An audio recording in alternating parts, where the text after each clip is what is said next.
2019년도 작년 말 중국 우한에서 시작된 코로나 사태가 9월 첫째 주 지금까지 계속되고 있습니다. 처음에는 너무 무서운 변종 전염병이라고 해서 전염병에 걸리면 어떻게 하나 염려와 두려움이 많았습니다.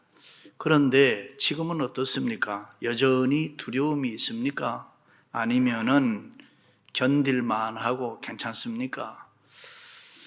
처음부터 저는 조심은 해야겠지만은 하나님을 믿는 우리들은 너무 두려워할 필요가 없다고 했습니다. 왜냐하면은 하나님이 우리의 생명의 주인이시기 때문입니다. 1930년 미국을 중심으로 전 세계를 휩쓴 대경제 공황이 있었습니다. 사업체가 모두가 뱅크럽시 되고 은행이 문을 닫고 사람들은 먹고 살기가 어려워서 길거리를 배회하는 홈레스들이 많았습니다. 그렇게 무서운 경제 파탄이 일어난 것은 다름이 아니고 두려워하는 마음 때문이었습니다. 경제 공황이 다가온다, 증권은 하루아침에 휴지가 된다, 은행에 돈이 떨어져서 내가 예금한 돈을 찾을 수 없다, 이런 나쁜 소문이 계속 퍼져나가자 사람들의 마음속에 두려움이 생기기 시작했습니다. 이거 큰일 났구나. 너도 나도 은행으로 몰려가서 내가 저금해놓은 돈을 다 찾아버렸습니다. 그러니 은행은 돈이 없어지고 운영이 안 되니 문을 닫았습니다. 그러자 사업체는 차례차례 무너졌고 기업주들은 자살하고, 그래서 세계는 거대한 경제 공황에 빠지게 된 것입니다. 그때에 대통령이 프랭클린 루즈벨트였는데, 루즈벨트 대통령은 하나님을 믿는 믿음이 있어서 미국 국민들을 향해서 계속 이렇게 외쳤습니다. 두려워하지 마세요. 아무것도 두려워하지 마세요. 우리의 배후에는 하나님이 계십니다. 하나님이 우리를 도와주고 있습니다. 하나님을 믿으세요 라고 외쳤습니다. 할렐루야. 그렇습니다. 일찍이 하나님께서는 이스라엘아, 너는 두려워하지 말라. 내가 너를 구속하였고 내가 너를 지명하여 불렀나니 너는 내 것이라. 너는 이렇게 너는 내가 너는 두려워하지 말아라. 다시 말해서 구속받은 너희들은 내 것이다. 내가 책임져 준다. 그러니 꿈을 가지고 희망 가지고 살아라. 소망 가지고 좋은 일 기대하면서 살아라. 쓸데없는 염려, 근심, 걱정, 불길한 생각, 두려운 마음, 부정적인 태도, 이런 것들은 다 잊어버리고 나를 믿고 믿음으로 살아라. 내가 너를 도와주겠다. 할렐루야. 그렇습니다. 두려움은 도대체 무엇입니까? 두려움의 원인이 무엇입니까? 학자들의 말을 빌리면은 사람의 마음에는 두려움, 이 포비아가 한 75가지 정도 된다 그럼 그 두려움이 모든 질병의 원인이 된다는 거 우리 다 잘 알지요. 그래서 두려움은 사람을 상하게 하고, 이 두려움은 사람을 병들게 하고, 두려움은 사람을 때로는 죽게 합니다. 그렇다면 두려움은 이게 언제부터 시작되었는가? 인간들에게 언제부터 두려움이라는 게 있었는가? 두려움이란 말이 창세기에서 처음 나옵니다. 하나님께서 천지 만물을 창조하시고 선악을 알게 하는 나무를 만들어 놓고 그 나무의 열매는 먹지 말라. 내가 먹는 날에는 반드시 죽으리라. 아담에게 말씀해 주셨는데 이 아담이 그 말씀을 믿지 아니하고 그만 따먹었습니다. 따먹고 난 후에 죄 지은 것 깨닫고 하나님을 숨었다. 드디어 하나님께서 아담아 내가 어디 있느냐 찾으실 때 아담은 두려워서 숨었다 그랬습니다. 책망과 심판에 대한 두려움이고, 그러니까 두려움의 근원은 씬, 죄입니다. 하나님의 말씀을 믿지 않는 죄에 대한 심판이 두려움이라는 것입니다. 보통 심리학자들은 두려움을 단순한 심리학적인 현상으로 해석하는 경향이 있습니다만은 그것은 성경적 해석은 아닙니다. 두려움은 두려워할 일이 있기 때문에 두려워한다. 그것이 죄다 그 말이죠. 그런데 문제는 우리가 무엇을 두려워해야 하느냐 하는 것입니다. 분명한 것은 우리가 믿는 하나님은 우리가 두려워해야 합니다. 그러나 세상이나 사람을 두려워하면 안 된다. 보통 사람들은 먹고 사는 문제를 비롯해서 암에 걸리면 어떻게 하나, 코로나 질병에 걸리면 어떻게 하나 두려움이 있습니다. 온갖 재난, 환란, 지진, 전쟁에 대해서도 사람들은 두려워합니다. 그래서 하나님께서는 두려워하지 말라는 말을 성경에 365번 기록했다 그러잖아요. 다른 말로 하면 매일매일 두려워하면서 살지 말라는 것이겠죠. 그렇습니다. 우리가 하나님을 믿을진데 이 믿음이라는 것은 그럼 무엇이냐? 그 두려움을 몰아낼 수 있는 것이 하나님을 믿는 믿음입니다. 그래서 심리학자 윌리엄 제임스는 인간이 가지고 있는 가장 중요한 원동력, 힘은 믿음이다. 그렇습니다. 믿음이 없으면 두려움을 물리칠 수가 없다 그 말이에요. 믿음이 없이는 우리가 행복할 수도 없고 믿음이 없이는 우리가 성공할 수도 없다. 그래서 믿음은 최고의 에너지다. 믿으시면 아멘. 세상을 어떻게 보면서 우리가 믿음으로 살아가느냐 하는 것은 굉장히 중요한, 신앙은 연수에 따라서 좌우되는 것이 아니라 우리의 믿음에 따라서 달라진다. 일찍이 하나님이 인간을 창조하시되 책임지는 존재로 만드셨습니다. 그리고 만물을 다스리라고 했습니다. 다시 말해서 내가 보고 듣는 대로 환경 따라 움직이는 것이 아니라 하나님의 형상으로 지음받은 하나님의 자녀답게 세상을 다스리라, 환경을 다스리라, 만물을 지배하라고 했습니다. 이것이 하나님의 계시고 하나님의 경륜이고 뜻이고 섭리인 것입니다. 그렇다고 나는 돈이 없어 먹고 살기 어려우니 도적질해도 된다 그런 얘기 아닙니다. 내가 한 차를 맞았다고 다른 사람 한 차를 때릴 수도 없습니다. 내가 물건 도둑 맞았다고 해서 나도 다른 사람 물건 도적질을 하라는 것 아닙니다. 내가 미움받았다고 다른 사람 미워할 권리도 없습니다. 내가 손해보았다고 다른 사람 손해줄 수도 없습니다. 왜요? 믿음으로 사는 하나님의 자녀니까. 믿으시면 아멘.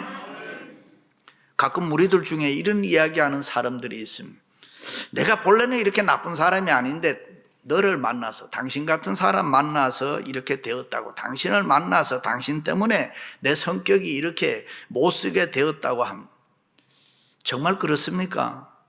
그렇게 말하면 안 되는 것입니다. 내 문제는 어디까지나 내 문제인 것입니다. 그 누구의 탓으로 돌릴 수 없고 환경의 탓으로 돌릴 수 없고 이 세상의 그 어떤 것에다 돌릴 수 없다. 그러므로 하나님을 믿는 믿음으로 사는 우리들은 바른 안목, right insight를 가지고 있어야 된다. 세상을 똑바로 봐야 된다. 이스라엘 백성들이 블레셋과 싸울 때에 벌벌 떨었다 그랬습니다.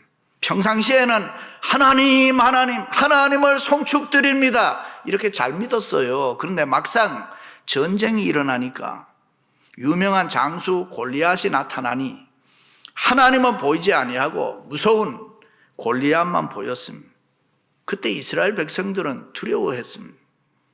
큰일 났습니다. 겁이 났습니다. 어쩔 줄을 몰랐습니다.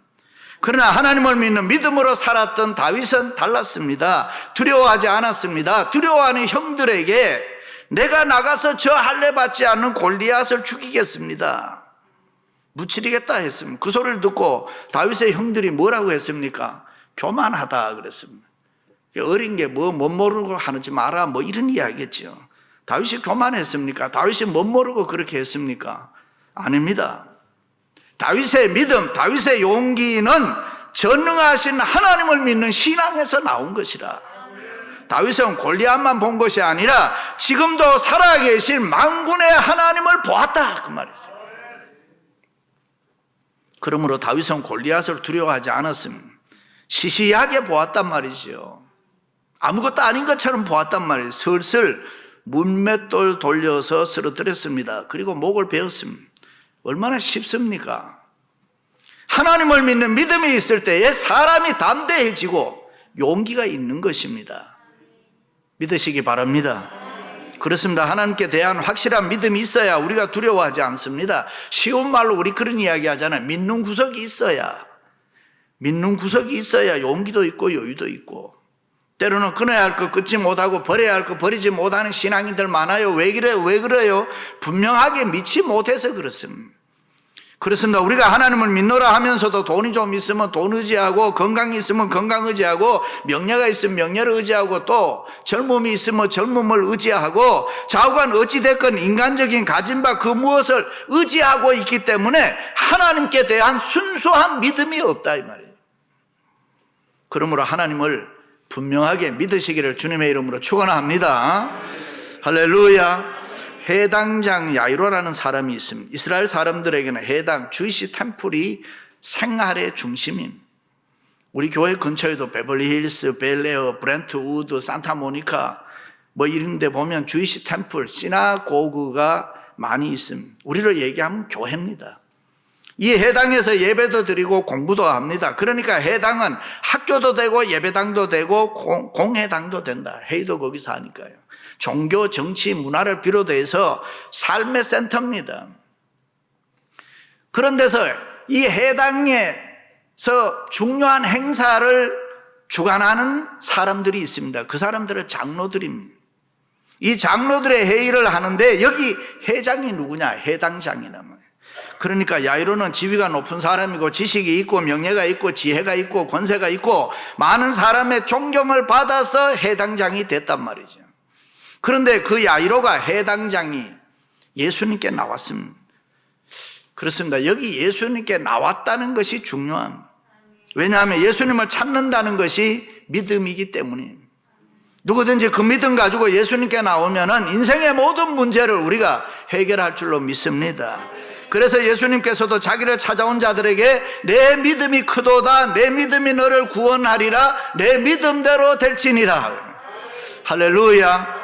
때로는 많은 군중 속에서 이 눈치 저 눈치 보면서 옷자락을 잡으려는 여인, 발 앞에 엎드린 사람, 지붕을 뚫고 예수님께 내려온 사람, 뭐 그들이 다 믿음이 하나같이 예수님께 나아가는 믿음이었다. 그렇습니다. 인생을 살아가다 보면 내가 원하든 원치 않든 이유를 알 수 없는 힘들고 어려운 고난을 우리가 만날 때가 있습니다. 사업이 실패할 때도 있고 불의의 사고로 당할 때도 있고 건강에 신경을 많이 썼는데도 중병에 걸릴 수도 있고 열심히 공부했는데도 시험에 떨어지고 뭐가 잘 안 될 때도 있습니다. 죽어라 열심히 일했는데도 손에 열매가 별로 없다는 걸 느낄 때가 있습니다. 왜 그렇습니까? 우리가 믿는 하나님은 절대로 의미 없는 환난이라든가 고난이라든가 고통의 어려움을 우리에게 허락지 않는다 하는 것이 성경의 가르침입니다. 그렇다면 지금 나에게 있는 환난과 고난에는 다 하나님의 뜻이 있고 이유가 있다는 것입니다. 그렇다면 어떻게 해야 합니까? 우리가 가지고 있는 모든 문제를 가지고 예수님을 찾아 예수님께 나와야 합니다. 할렐루야. 그렇습니다. 예수님께 나오는 이 믿음이 중요합니다. 예수님께 나오는 것, 교회 나오는 것이 중요합니다. 시간 교회 잘 나와서 그때마다 은혜 받아야 됩니다. 대학생 때 예수 잘 믿었다고 청년 때 꼭 믿음 좋은 거 아니잖아요. 결혼 전에 예수 잘 믿던 사람이 결혼 후에 예수 잘 못 믿는 사람도 많아요. 중년 때에 그래도 열심히 신앙생활 했는데 노년 때에 대충 믿는 사람도 많단 말이죠. 이 하나님을 믿는 믿음이란 지금 잘 믿어야 돼요. 믿으시면 아멘. 그 믿음이 진짜 믿음이고 좋은 믿음입니다. 우리가 이 세상 살아가면서 때 따라 철 따라 잘 믿어야 은혜가 충만하고 잘 믿어야 성령 충만하고 믿으시면 아멘. 그리고 야이로처럼 예수님께 나와서 예수님께 간구해야 합니다. 기도해야 합니다. 일찍이 주님 우리가 죽게 되었습니다. 풍랑망란 제자들이 예수님을 깨웠던 것처럼 예수님이 내 생활에 역사하시도록 우리가 열심히 기도하고 간구해야 된다. 예수님 제자들에게 뭐라고 책망했습니까? 어찌하여 두려워하느냐? 너희에게 믿음이 없느냐? 그랬습니다. 그렇습니다. 우리가 아무리 교회를 오래 다녔다고 해도 우리가 아무리 예수님에 대해서 많이 안다고 해도 세상 두려워하고 필요할 때 믿음 사용하지 못하면 무슨 소용이 있습니까? 일찍이 야고보 사도는 내가 힘들고 어려울 때에 그 믿음으로 살지 못하면 너가 믿는다는 거 죽은 믿음이다. 있습니까? 유명한 타이타닉호가 빙산에 부딪혀 무너졌습니다. 과학자들은 스크래치가 났다. 바다 위에 있는 조그마한 돌섬 하나, 빙산. 우리 눈에는 보잘것없는 파도가 치면 보일 듯 말 듯. 그러나 아무리 큰 배라고 해도 피해 가야 됩니다. 빙산은 태풍이 휘몰아쳐도 끄떡하지도 않습니다. 왜 그렇습니까? 그것은 지구라는 큰 땅덩어리에 붙어 있기 때문에. 그래서 눈에 보기에는 별 볼 일이 없어 보여도 안전합니다. 힘이 있습니다. 나름대로 능력이 있습니다. 그렇습니다. 우리가 전능하신 하나님과 믿음으로 붙어 있을 때 나 자신은 보잘것없지만은 우리는 무서운 존재가 될 수 있다.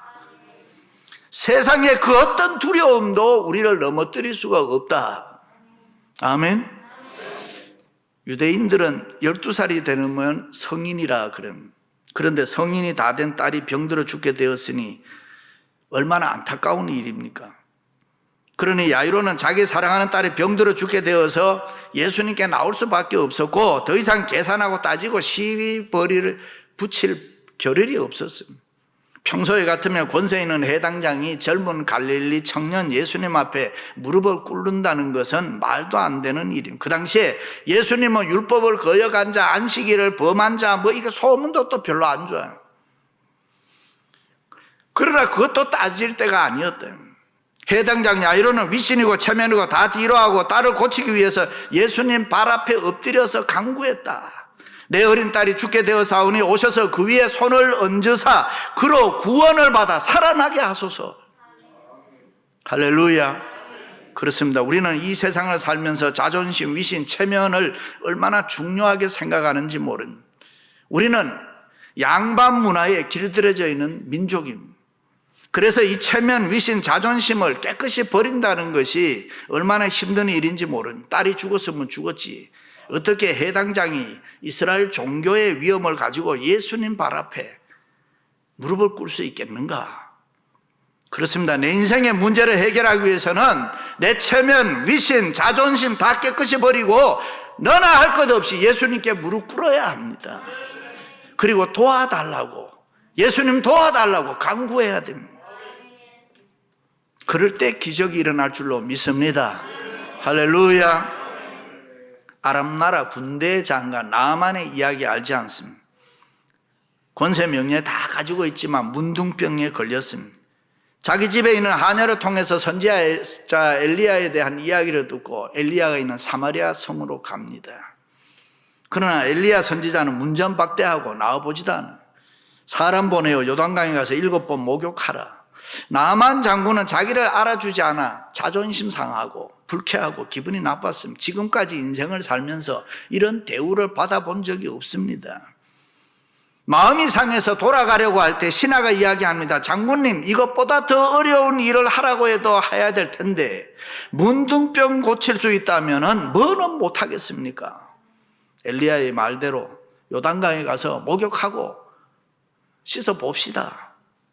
그럴 때 자존심, 체면, 위신 다 내려놓고 나아만이 요단강에 가서 목욕할 때에 문둥병을 깨끗이 고침받았다. 할렐루야. 그렇습니다. 해당장 야이로는 예수님께 엎드려 간구하고 예수님을 모시고 지금 초조하게 빨리 자기 집으로 갑니다. 그런데 가는 중에 소식이 왔습니다. 당신 딸이 이미 죽었습니다. 가슴이 내려앉았습니다. 이제는 끝났습니다. 딸이 죽었는데요, 어떻게 해요? 이때 예수님이 하신 말씀이 두려워하지 말고 믿기만 하라. 기가 막힌 말씀, 예수님만이 할 수 있는 복음입니다. 그렇습니다. 예수님의 능력은 시공간을 초월하는 줄로 믿습니다. 예수님은 가능성이 있을 때만 하시는 것이 아니고 불가능한 일도 예수님은 하신다. 해당장 야이로가 처음 예수님께 와서 이야기할 때는 자기 딸이 죽게 되었으니 가서 고쳐주세요. 그리고 빨리 재촉하면서 예수님 모시고 가는데 가는 중간에 혈루증을 앓던 여자가 예수님 옷자락 만진 일로 그 여자 고쳐주다 보니까 이래저래 시간이 흘러서 그만 자기 딸이 죽고 말았어요. 얼마나 원망스러웠겠어요. 이 여인만 아니었으면 예수님이 조금이라도 빨리 가셨더라면 고쳤을 텐데 딸의 죽음 앞에 할 말이 없습니다. 인생의 소망이 딱 끊어져 버립니다. 그렇습니다. 현대를 살아가는 우리들에게도 들려오는 소식이 뭡니까? 다 죽었다는 얘기, 끝났다는 얘기, 코로나 때문에 힘들다는 얘기, 병들었다는 얘기, 이런 거 힘들다는 얘기 아닙니까? 그런데 예수님께서는 두려워하지 말고 너가 어떤 소리를 들어도 믿기만 해라. 그 소리를 듣고 해당장 야이로는 지금까지는 예수님을 유능한 의사 같은 분으로 알았는데 이제는 죽은 자를 살리시는 하나님의 아들 메시아로 고백해야 하는 믿음의 단계에 이르게 됐다. 아하, 이분이 그냥 보통 분이 아니구나. 신학적인 용어로는 이것을 의식의 전이라 그렇게 합니다. 그렇습니다. 예수 그리스도는 죽은 자를 살리시는 생명의 주님이신 줄로 믿습니다. 그저 내 사정을 조금 도울 수 있는 분이 아니고 절망에서 소망으로, 가난에서 부여로, 아멘 좀 해요. 네? 실패에서 성공으로, 약함에서 강함으로, 무에서 유를 창조하시는 살아계신 하나님이시다. 그러므로 두려워하지 말고 너는 믿기만 하라. 그리고 그 아이의 손을 잡아 이르시되 탈리타 쿰 하시니, 우리말에는 달리다 쿰 이렇게 해놨지만 탈리타, 소녀야 쿰, 일어나라. 그것을 보고 사람들이 크게 놀라고 놀라니, 일어난다는 말은 원어에 보면 쿰이라는 말, 상황이 뒤집힐 때 쓰는 말, 역전될 때 쓰는 말을 쿰이라 그래요. 한번 따라해봐요. 쿰. 예. 죽었다는 말은 통상 상황 끝났다는 말 아니에요. 죽으면 끝입니다. 그런데 예수님이 하시는 말씀은 탈리타 쿰, 소녀야 일어나라. 새로운 생명, 새로운 세계를 얘기하는 것입니다. 누가복음에 보면은 그 영이 돌아와 죽은 자가 자기 생명을 얻어 살아났다, 그렇게.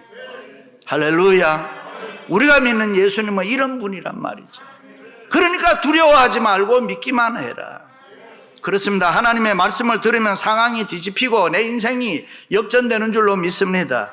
신약의 말씀을 로고스, 예수님이라고 하지 않습니까? 그러므로 내가 하나님의 말씀을 들으면 예수님 생명이 내 생명이 되고 예수님의 능력이 내 능력이 되고, 내가 말씀을 들을 때 내가 어떤 상황 가운데 있어도 일어나 살 수 있다, 그 말이에요. 상황이 뒤집혀서 역전될 수 있다, 그 말이에요. 할렐루야. 모세가 죽었을 때 위대한 지도자를 잃었으니 이스라엘 백성들이 두려워서 벌벌 떨었다. 어찌할꼬. 여호수아도 어찌할 바를 모르고 정신이 없었다. 위대한 지도자를 잃었으니까요. 그때 하나님이 여호수아에게 너는 이 백성과 일어나 요단을 건너 이스라엘에게 주는 땅으로 가라. 무슨 말씀입니까? 쿰, 일어나. 지금까지 상황에서 완전히 새로운 세계로 뒤집어지는 걸 이야기합니다.